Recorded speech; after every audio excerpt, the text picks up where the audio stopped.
c'est un peu gras et ça sent assez fort. Jean s'est installé il y a un peu plus d'un an à Masparotte, près de Saint-Palais. Il transforme de la laine de brebis pour en faire des coussins, du rembourrage 100% laine. Ingénieur biosource de formation, il a décidé de revenir sur la terre de ses grands-parents pour valoriser ce produit qui a de nombreuses qualités. Le fait qu'elle soit isolante thermiquement, phoniquement, qu'elle régule l'humidité, qu'elle soit hypoallergénique, qu'elle soit antistatique et naturellement ignifuge également. Je travaille avec des couturières localement, donc j'ai la possibilité de faire du sur-mesure et les gens sont assez demandeurs. Chaque année, 1200 tonnes de laine de brebis sont produites dans le département, et cela sans débouché.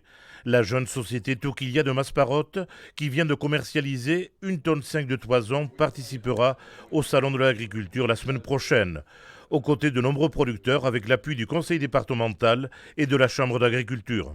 C'est une attente des producteurs, on a pu s'en rendre compte, pour ceux qui montent, de pouvoir renouer effectivement avec le contact parisien, mais surtout de pouvoir renouer avec un concours général des produits, avec le concours des animaux, parce que je pense que c'est la reconnaissance de l'excellence que l'on a sur ce département.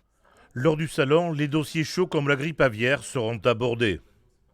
Nous allons profiter de ces journées pour essayer de faire de la communication autour des produits gras notamment et pour jeter les bases d'un redémarrage correct, réfléchi, maîtrisé de la production. La journée des Pyrénées-Atlantiques se déroulera mardi sur le thème de l'innovation.